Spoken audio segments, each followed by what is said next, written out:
এটা তো আমি তারা বলতে পারবে, কিন্তু আমার কাছে আমি এগুলো কখনোই খেয়াল করতাম না, বা আমি এটাকে সে কি বললো সেটাও আমি চিন্তা করতাম না, বা কেউ আমাকে খারাপ বলছে তার মুখ দিয়ে সে বলছে, আমি তো খারাপ করছি কিনা সেটা আমি দেখবো। হাসতে হয়, কথা বলতে হয় এবং অনেক কিছুই বলতে হয়, কারণ আমি যেই কাজগুলো করেছি তার মধ্যে উল্লেখযোগ্য একটা, যেরকম ছবির নাম ছিল, নামটাই বলি, বাঁচাও। এই ছবিতে আমি আমার মহরত শুটিং সাভার, কিন্তু আরেকজনের শুটিং এফডিসিতে, যার 2 ঘন্টা শুটিং করে দিলে ছবিটা শেষ হয়ে যায়, আর আমি যখন সাভারে ঢুকে যাব ওইখানে আমার 10 দিন একটানা থাকতে হবে, তো এই ছবিটা সেন্সার হবে না, এই ছবিটা রিলিজের ডেট পাবে না, মানে এরকম একটা ব্যাপার ছিল। তখন আমি চিন্তা করলাম যে আচ্ছা ঠিক আছে, সাভার যাওয়ার আগে এই 2 ঘন্টা তার কাজটা করে দিয়ে আমি যাবো, হয়তো সাভার যেতে 1 ঘন্টা লেট হবে, যেহেতু মহরত আজকে শুরু হচ্ছে, 1 ঘন্টা লেটে আমি ঢুকি, এরকম একটা চিন্তা করে আমি এফডিসিতে কাজ করছি। কাজ করতে গিয়ে 2 ঘন্টা কাজই করেছি, কিন্তু যাওয়ার পথে জ্যামে পড়ে যাই আমি, আরও 2 ঘন্টা লেট হয়ে যায়, টোটালি 4 ঘন্টা। এখন যার ছবিতে কাজ করতে যাচ্ছি সে একজন বড় মাপের ডিরেক্টর, যিনি মান্না ভাইকে নিয়ে সবসময় কাজ করেন।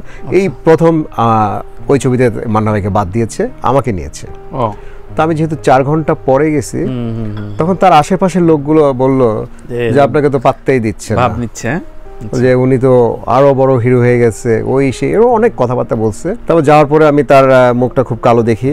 ও যাই হোক, আমি বললাম যে সরি, আমি কাজেই ছিলাম, আমি তো এমন না যে কোথাও বাসায় ঘুমাইছিলাম বা কোথাও আড্ডা মারছিলাম, আমি কিন্তু শুটিংয়েই ছিলাম এফডিসিতে। আমি কখনো শুটিংয়ের বাইরে কাজের ফাঁকি দিইনি।